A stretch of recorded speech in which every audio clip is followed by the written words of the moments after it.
Y como es casi habitual cada 1 de enero, tenemos con nosotros al ministro de Economía, Comercio y Empresa, Carlos Cuerpo. Buenos días. Muy buenos días. Feliz año. Igualmente. ¿Qué le pide al 2026? ¿Que sea mejor que 2025 o con empatar, con que sea igual, nos conformamos? No, hay que ser ambiciosos, así que si puede ser mejor aún que un muy buen 2025, pues a por él. Tenemos datos de crecimiento económico bastante frescos de hace unos días que nos apuntan a que la economía española mantiene un ritmo de crecimiento sólido. La previsión que tiene el Gobierno es que 2025 haya terminado con un crecimiento del 2,9%. Esa es la previsión oficial. ¿La mantienen? Sí, nosotros la hemos actualizado, de hecho, hace escasas semanas, viendo cómo se mantenía el pulso de crecimiento y de creación de empleo en el tercer trimestre, pero también las primeras semanas del cuarto trimestre, que fue cuando la lanzamos, y este 2,9 yo creo que es prácticamente generalizado entre todos los analistas.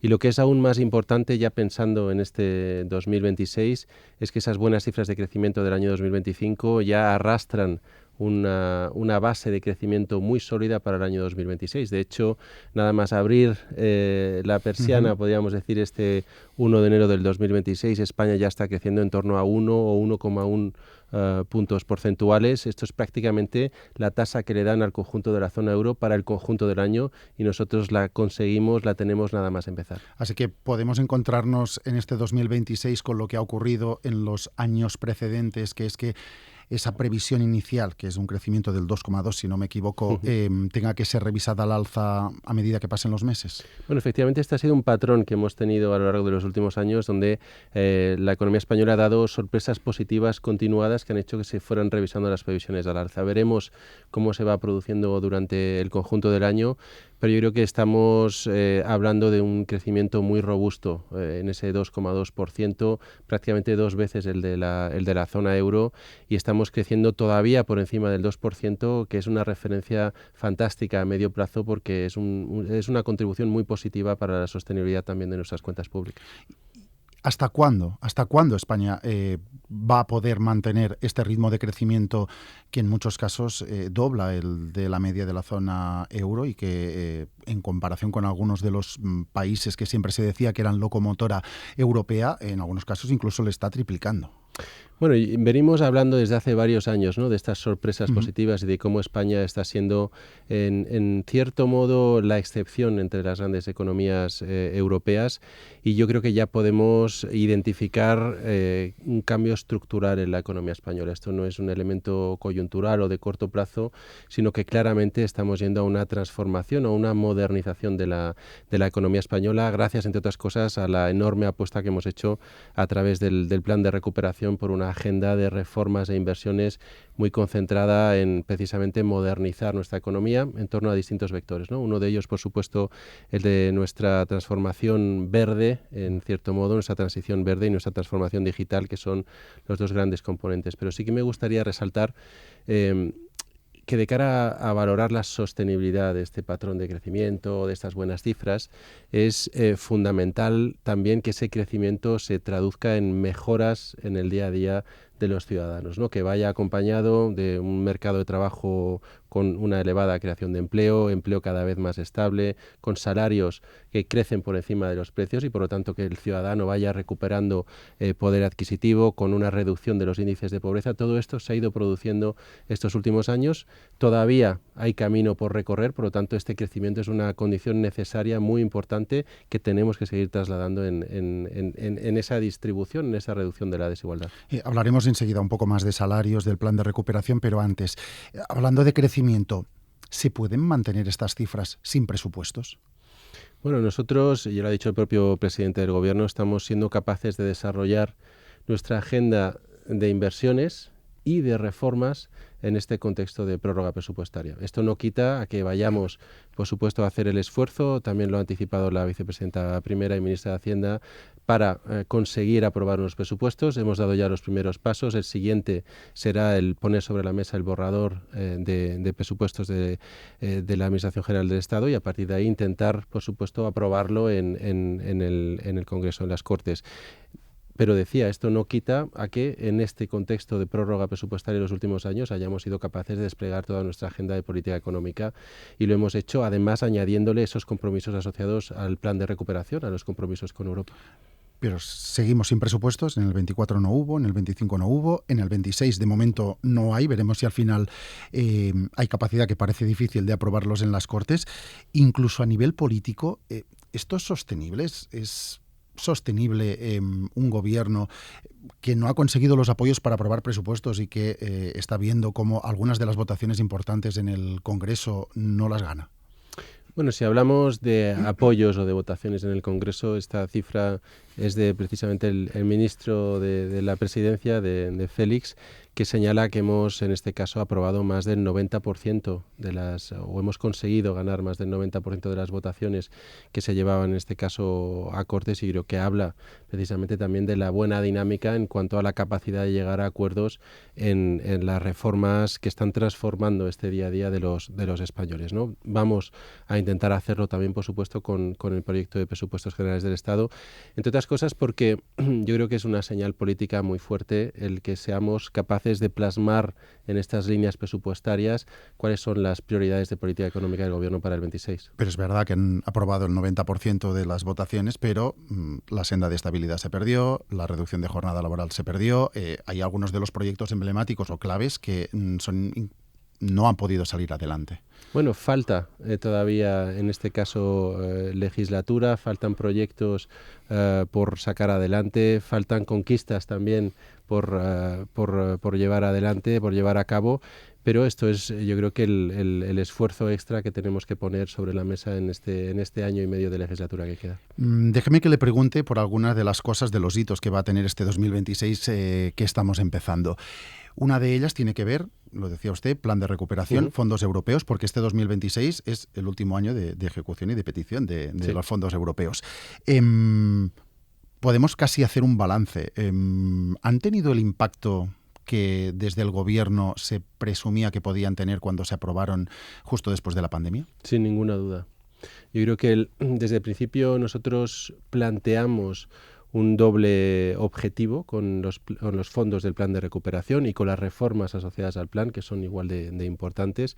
El primer objetivo era el de corto plazo, el de ser capaces de salir de la pandemia sin que esto supusiera una cicatriz para nuestra economía, para nuestra sociedad, como sí que lo supuso la crisis financiera, de la cual en muchos aspectos todavía nos estamos recuperando más de 10 años después, más de una década después. Y esto lo conseguimos. De hecho, cuando miramos, por ejemplo, la evolución del PIB en España, de nuestro Producto Interior Bruto, vemos que hemos recuperado no el nivel, sino la tendencia que traíamos antes de la pandemia, ¿no? Desde el 2019. Estos son excelentes noticias, pero éramos más ambiciosos con este plan. El segundo objetivo era, lo he citado también anteriormente, contribuir a que la economía española se modernice, salgamos de un círculo vicioso que hemos tenido en las últimas décadas de ser una economía de empresas pequeñas, baja en productividad, por lo tanto empresas que no son capaces de crecer ni de permitirse atraer a trabajadores cualificados y por lo tanto ofrecer unos sueldos competitivos. Tenemos que romper ese círculo a través, en este caso, de una apuesta por la reindustrialización de España en torno a esos dos vectores que hemos dicho, ¿no? El verde y el digital, y esto lo estamos consiguiendo y es lo que está suponiendo que efectivamente estamos creciendo por encima de esos niveles potenciales que teníamos antes. De todas formas, da la sensación que los fondos empezaron con una velocidad y un impacto muy fuerte y que se ha ido reduciendo en los últimos meses. Yo creo que si miramos, por ejemplo, y aquí los análisis que hace el Servicio de Estudios de BBVA, ellos anticipan, si no recuerdo mal, que el máximo impacto de la ejecución de los fondos del plan se dará entre el 25 y el 26, que es cuando se están concentrando la mayor parte de las inversiones del plan de recuperación. El análisis que hacemos nosotros, que hace la Comisión, es que el impacto del plan está por encima de los 3 puntos porcentuales en cuanto a nivel de PIB, y esto, de nuevo, yo creo que es algo que no debemos de olvidar en cuanto a que además supone una justificación de una medida tan novedosa como fue Next Generation, como fueron estos fondos europeos para ayudarnos a salir de la crisis, ¿no? El de la COVID en este caso. El tener una solución genuinamente europea que ha sido aprovechada de manera, yo creo que exitosa por países como España, es un buen ejemplo también de cara a futuro. Ustedes han presentado hace pocas semanas una nueva adenda al plan de recuperación, en la que, entre otras cosas, han confirmado que van a renunciar a una parte de los préstamos que tenían disponibles, que tenían a disposición. El argumento es que el precio, el interés que se paga en el mercado ahora mismo es más bajo y, por tanto, es más rentable para España. En todo caso, sigue habiendo dinero pendiente de llegar de los fondos europeos. ¿Va a llegar en este 2026 todo lo que nos falta? Sí, por quizá recapitular, ¿no? Poner en contexto, nosotros teníamos acceso a unos 160.000 millones del plan de recuperación, que se dividían en básicamente 50%, es decir, 80.000 millones en transferencias no reembolsables, es decir, que no teníamos que devolver, que no impactaban en nuestra deuda, y otros 80.000 millones en préstamos, efectivamente, que tienen un impacto directo en deuda. La estrategia que siguió aquí España, en este caso, el Gobierno, es ir en una primera etapa a desembolsar y por supuesto, a conseguir invertir los 80.000 millones de transferencias que llegaran a la economía real con un mayor impacto, puesto que esto no necesita, como he dicho anteriormente, no tiene un impacto en deuda, no necesita, por lo tanto, de una devolución y tiene lo que llamamos en economía un mayor multiplicador, un mayor efecto en nuestro crecimiento. Y en una segunda etapa, una vez ya puesto en marcha todo, diríamos, el entramado para que llegue a la economía real, lleguen estos 80.000 millones de transferencias, utilizar los préstamos como una red de seguridad para dar continuidad, siempre a demanda de las empresas, a estos grandes proyectos de inversión que se están produciendo. Y en ese sentido, lo que hemos visto desde que pusimos en marcha la utilización de los préstamos hace ya 1 año y medio, es que está habiendo una demanda de esos préstamos. Como he dicho, tenemos una red de seguridad que llega hasta los 80.000 millones. Hemos hecho una evaluación de cuánto más van a demandar las empresas de aquí a que finalice ese periodo de utilización de los fondos el año que viene, para que no se quede ningún proyecto de los que ya están previstos sin cubrir, y a partir de ahí hemos hecho una consideración muy clara, que es, dado que gracias al buen desempeño de la economía española hoy día nos financiamos al mismo coste que la Comisión Europea, no necesitamos tirar de deuda europea, puesto que podemos tener esta red de seguridad, diríamos, con fondos domésticos propia. ¿Y por qué es importante esto? Más allá del ahorro que podemos tener en cuanto a no tener más deuda, sino porque nos permite ir más allá de este 2026 en el ofrecer esa red de seguridad a nuestras empresas. Ya no estamos limitados por esa fecha de finalización del plan de recuperación. Este es un poco el objetivo. Este 2026 también empieza el baile de sillas en el Banco Central Europeo. España perderá la vicepresidencia. Ahora tenemos un vicepresidente que es Luis de Guindos, cuyo mandato vence esta primavera, y empieza un periodo de más o menos 1 año en el que se juegan varios puestos, entre ellos la presidencia. ¿España va a presentar un candidato para presidir el Banco Central Europeo? Bueno, dos elementos clave aquí en cuanto a este proceso, y como bien dices, se abre ahora. El primero de ellos es que nosotros estamos siendo muy claros en que hay que considerarlo como un conjunto, como un todo. Estamos hablando de que la composición de ese Consejo tiene que ser equilibrada en cuanto, por supuesto, a un equilibrio geográfico, también a un equilibrio de grandes partidos políticos. Por supuesto, tendrá que haber un cierto equilibrio de género también. Y eso, ¿qué supone? Que las decisiones que se tomen ya en este primer paso, en la selección del nuevo vicepresidente o vicepresidenta, pues tienen que hacerse con esa visión de conjunto, de cómo va a quedar ya una vez se determinen los puestos que vienen después, que vendrá el economista jefe, que vendrá la presidencia también con la sustitución de Christine Lagarde. Este es un elemento esencial, que lo miremos en conjunto. Y luego otro punto por parte del Gobierno de España es que nosotros, evidentemente, vamos a ir a mantener una representación fuerte en una institución tan importante como es el Banco Central Europeo. Todavía no hemos puesto sobre la mesa ningún candidato concreto, como decía, porque estamos ahora en esas fases iniciales, pero sí que ya hemos, por supuesto, hecho saber que España tiene que estar en la composición del Consejo. Somos el 4º accionista del Banco Central Europeo. España está liderando ahora mismo el crecimiento a nivel europeo y tenemos, por supuesto, que tener el sitio que nos corresponde. Mantener el peso si perdemos la vicepresidencia significa ir a un cargo superior. Bueno, mantener el peso, como he dicho, todavía no hemos puesto sobre la mesa cuál será la apuesta específica de España, pero yo creo que la presencia en el propio Consejo tiene que ser lo mínimo a lo que aspire España. Hablando de Europa, tenemos la sensación que está jugando en un terreno de nadie, que se está quedando atrás en esta batalla entre China y Estados Unidos. ¿Hay una pérdida de peso de Europa? Bueno, yo creo que en cierto modo tenemos que evitar caer en una narrativa que está intentando hacer de menos a Europa. Y eso es algo que nos viene de fuera, pero que muchas veces nosotros desde dentro también replicamos. Y si quieres comentamos con datos concretos cómo Europa no se está quedando tan atrás con respecto a otras grandes economías, como por ejemplo la americana. Pero es cierto que Europa tiene que dar un paso adelante en este nuevo contexto que se está configurando ahora, ¿no? De cambios a nivel internacional, de los flujos comerciales, de las relaciones también financieras entre grandes economías. Europa tiene que estar en la mesa de esas negociaciones, tiene que estar en juego, diríamos, cuando se repartan cartas sobre cuáles van a ser los grandes poderes, ¿no? Económicos y geoestratégicos hacia adelante, y esto requiere, yo creo que por parte de Europa, dar un paso adelante, entender que tenemos en este caso que mostrar y demostrar que nuestro proyecto tiene mucho futuro. Vamos a intentar aterrizar un poco a los problemas que los ciudadanos sufren en su día a día, en el bolsillo. El principal problema de España, lo reconoce el CIS, lo reconocen todas las encuestas, es la vivienda. ¿Le preocupa la escalada de precios? ¿Es sostenible un incremento del 12% del precio de la vivienda en un año? ¿No se puede hacer nada?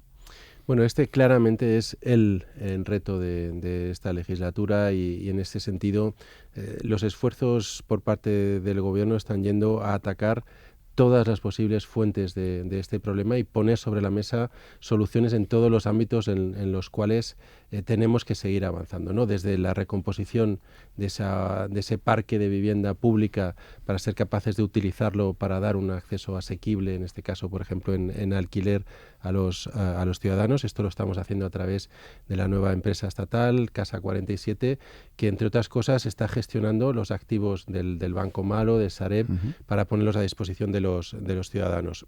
Además de ello, yo creo que un esfuerzo inversor para reconstruir de la mano también del sector privado la oferta en nuestro país después de más de una década donde el sector de la construcción pasó de representar el 13% del PIB al 6%.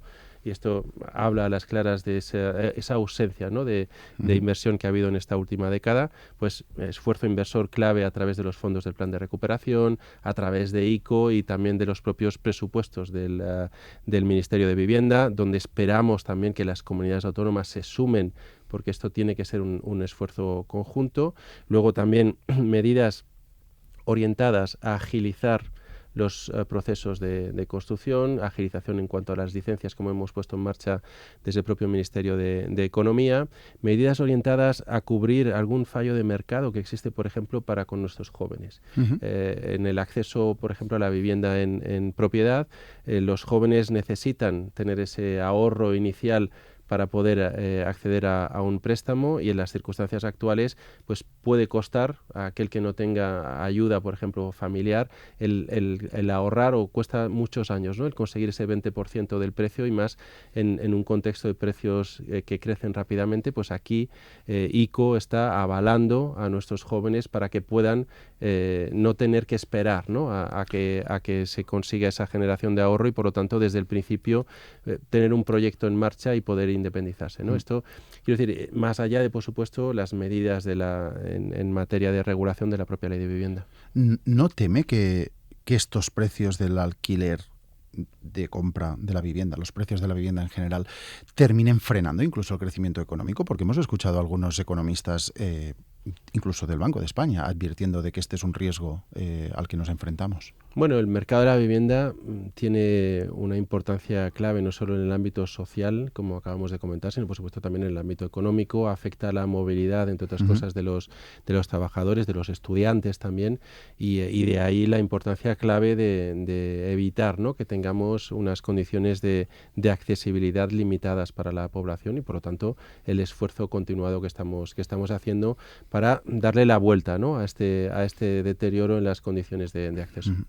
Del trabajo que tiene usted pendiente para este 2026, hablemos de créditos. ¿Cómo está esa norma que anunciaron para transponer la directiva europea y limitar de alguna forma las condiciones de los créditos? Pues esta norma la pasaremos ahora en el mes de enero, efectivamente, para proteger a los consumidores, evitar el sobreendeudamiento y, por lo tanto, avanzar también en este caso en derechos para los propios consumidores. ¿En qué consistirá exactamente? ¿Qué límites impondrá? Bueno, sin ir al detalle, antes de pasarla por Consejo de Ministros, yo creo que ya podemos anticipar que vamos a avanzar en la protección de los consumidores en tres dimensiones, podríamos decir. La primera de ellas en materia de transparencia. Por ejemplo, obligando a que cuando se promociona o tenemos publicidad de uno de estos productos, ¿no?, de créditos rápidos, microcréditos, las tarjetas revolving, pues que esa publicidad no pueda poner la incidencia solo sobre la rapidez de acceso al dinero, sino que esto tenga que venir de la mano del resto de condiciones y que no nos llevemos luego a un engaño simplemente por la inmediatez, ¿no? Asociado con esto, por ejemplo, otros elementos que yo creo son importantes, que nos puedan permitir evitar una compra compulsiva o un acceso demasiado rápido, pues que entre una oferta vinculante y la aceptación pasen un mínimo de 24 horas, por ejemplo, de tal forma que nos dé tiempo, ¿no?, en este caso a interiorizar una decisión tan importante como la que estaríamos tomando. Y luego otro elemento esencial, que es efectivamente ser capaces de poner un tope, unos límites a los costes de este tipo de productos. Hablemos de tres cosas para terminar. Salarios. Usted lo mencionaba al principio, la importancia que tiene. Salario mínimo, ¿cuánto va a subir y hasta qué nivel puede subir?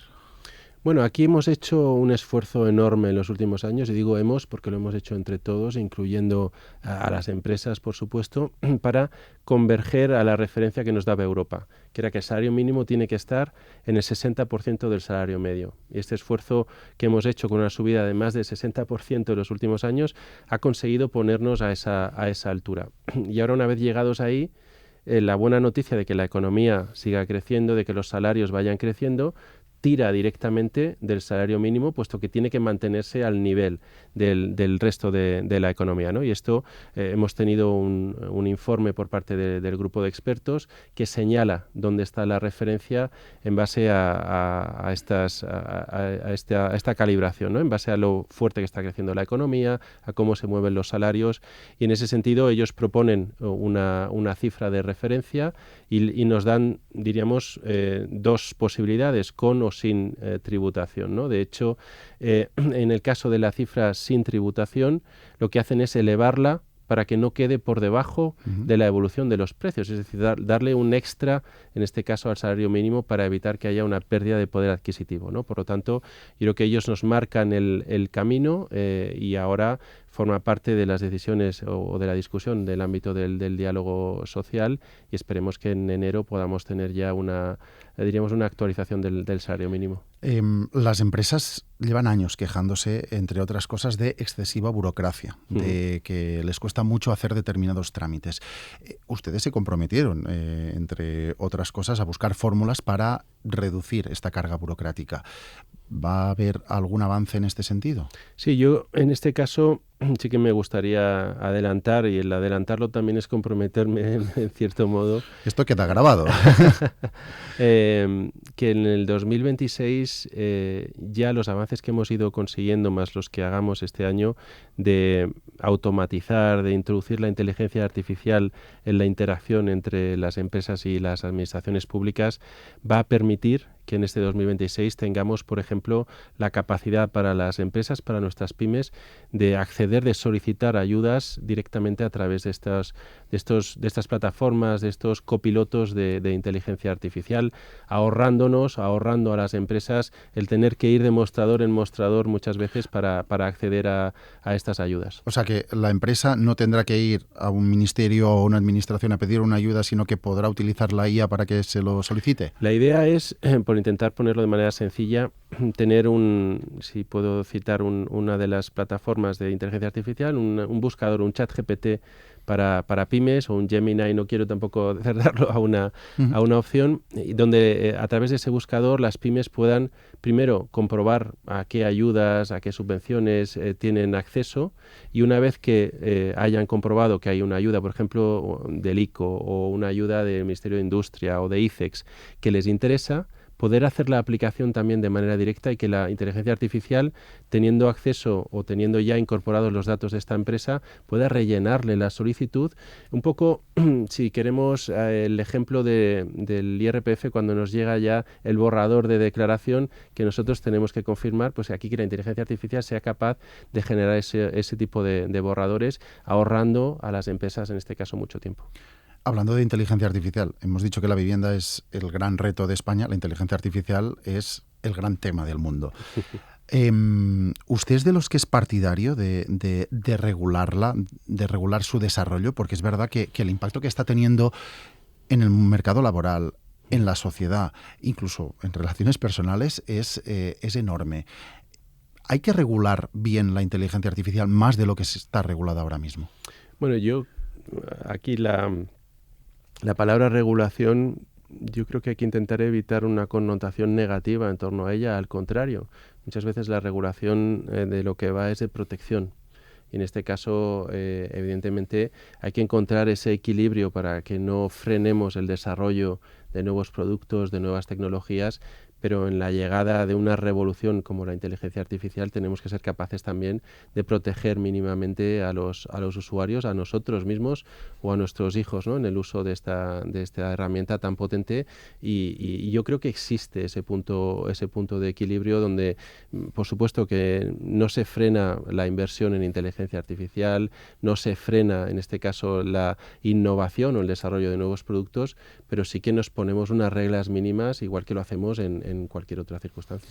Pues Carlos Cuerpo, ministro de Economía, Comercio y Empresa, gracias. Por cierto, lleva usted ya 2 años, ¿no?, de ¿Sí? ministro justo ahora. Sí, sí. Ha estado 2 años en este 1 de enero, en este Claves Económicas. ¿Le veré en un año? Bueno, eso espero. Pues muchas gracias y feliz 2026. Muchas gracias, un abrazo.